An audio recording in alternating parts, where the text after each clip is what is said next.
Woman who said she was raped by 2 Irish rugby stars is upset and disappointed they have been cleared of all charges. This is an article from the Daily Mail. It's an updated one from today, 29th of March. 2 Ireland rugby internationals were accused of raping a woman in Belfast. Now the next little subheading names the guys. Now I'm not going to name them because they've been cleared, and as far as I'm concerned, anyone accused of a sexual crime should have anonymity until or unless convicted. Anyway, both of the guys denied sexually assaulting the woman in a flat that apparently was one of the guys' flats. The pair were today cleared alongside 2 of their friends at Belfast Crown Court. Anyway, I'm going to skip through this as quickly as possible because there's 2 more articles to deal with here.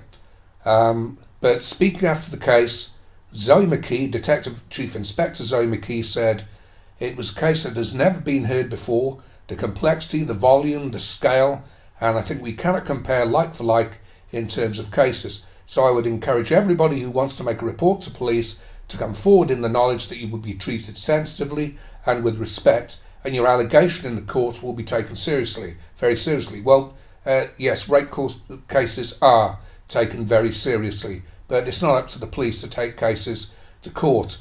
And I wonder, because there's another quote here from a Detective Chief Superintendent, Paul Hillman, who said that the force has seen a rise in the number of reported rapes, alleged, I think we need to be put there, during the trial, compared to the same period in January and February last year. Now, there's no mention from the police about false allegations and how seriously they treat them. And despite the fact that this case went on for weeks and weeks, both of these guys, along with 2 of their friends who had sexual charges against them, were cleared by the jury in less than 4 hours. Now, for a case of such gravity, that is the jury are pretty damn sure that they've got the verdict right, and juries usually do get verdicts right. Not always, but almost always.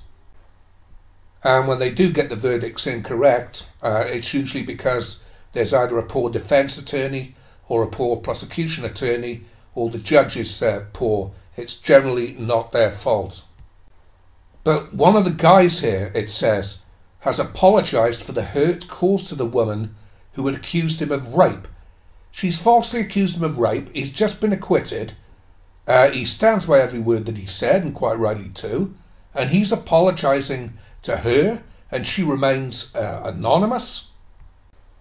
And I should point out that ever since the allegations against these guys were made, they have been suspended from playing their game and I assume making their living by, I don't know, whoever controls Northern Irish rugby, I suppose. And they have some committee, rugby committee, which is going to look into the case further to decide whether they can return to the game. They've just been acquitted. I mean, how crazy is this? Anyway, I'm going to skip through the whole article. You read it if you want, and I'm going to go straight to the top comments. Now, these guys did, it has to be said, they did make some crude remarks online about having their time with this woman and how she was, it was like, I don't know, a merry-go-round or something like that. They spit-roasted her, but they most certainly didn't rape her. So these guys have had their career taken away from them. They've had their lives currently ruined, their families' lives ruined. And the top comment, which has almost 6,500 thumbs up, with just 547 thumbs down, is talking about how it's not for me to judge, but I would like to say the way these guys speak about and treat women absolutely revolts me. Total lack of respect. Well, that's not against the law. The next comment, yet another case that should not have been printed. Law needs changing to protect men until proven guilty. Now, I'm glad about that one, but that has 2,788 thumbs up currently and 1,537 thumbs down. So one hell of a lot of people there believe that men should not have anonymity, and yet the woman gets it. Lucy says, innocent or not, their behaviour was despicable. Zero respect for women. Well, I don't have much respect for the modern woman. 2,700 thumbs up. Beatrice, what sort of a man would speak like that about a woman? Utter lack of respect. Over 2,000 thumbs up. Well, these women, I don't know what kind of world they're living in, but the utter disrespect, loathing, and even hatred that men face from the mainstream media every fucking day. And it goes over these women's fucking heads because they don't give a shit. This is the way they've been brought up. This is how they've been bred. This is what they're used to.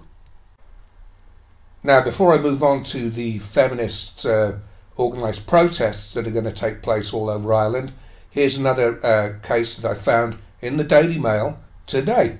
Rape case rugby star cleared. This is a totally different case. A rugby player who endured 7 weeks of hell, that's in inverted commas, after being accused of rape was yesterday cleared in just 5 minutes. Harold Jenkins walked free when the Crown Prosecution Service said there was not enough evidence to bring the case to trial. They did bring it to trial, so what the fuck are they talking about? Outside court, 26-year-old Mr. Jenkins angrily condemned the legal system which allows him to be identified while the woman stays anonymous. Now there's a fucking man's man. I feel like I was the victim, he said. I've been through hell for the last 7 weeks, and I'm glad to say that this guy currently intends suing South Wales Police. Good luck to him. So here's another article on the same subject from the Daily Mail today. Protest rallies are planned across Ireland as #IBelieveHer trends on Twitter worldwide after rugby players are cleared of rape. You see, this is feminist for you. They'll never be satisfied until due process is removed from men altogether.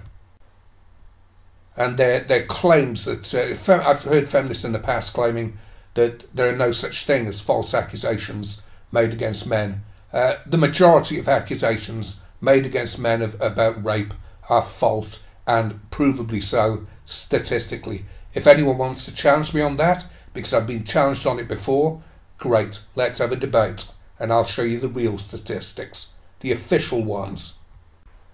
And this article repeats the details of the case and then says, just hours after they were found not guilty, in response to the wider issues raised by the case and in support of the woman and others in a similar position before the courts, thousands of people tweeted #IBelieveHer. Yeah, fuck the court's decision then.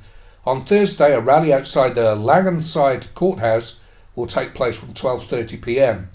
Other protests will also take place in Derry, Cork, Limerick, Galway and Dublin. The Belfast rally has been organised by Reclaim the Night Belfast, which is a group which is campaigning against harassment and gender-based violence. Oh, gender-based, really. On Facebook, the group wrote, the feminist movement, there you go, is calling a rally in response to the impact of the recent rape trial in Belfast. There is a lot of anger and upset among women who have observed the treatment of the woman in this case and found it harrowing and re-traumatising. They've been found innocent, for God's sakes. And it has to be said that the best rated comments are actually very encouraging.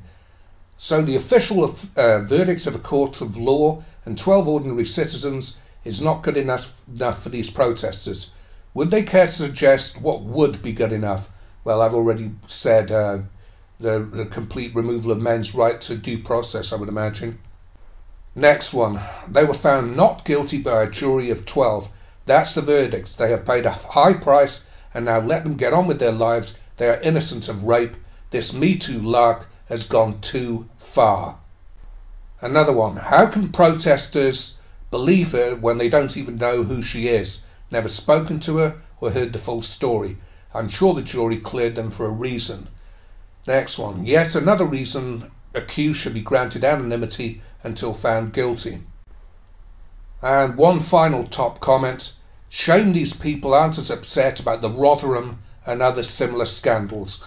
Yeah, where are the feminist marches on those? Where are feminist marches on grooming gangs that rape young girls over decades? And the answer is, of course, absolutely nowhere.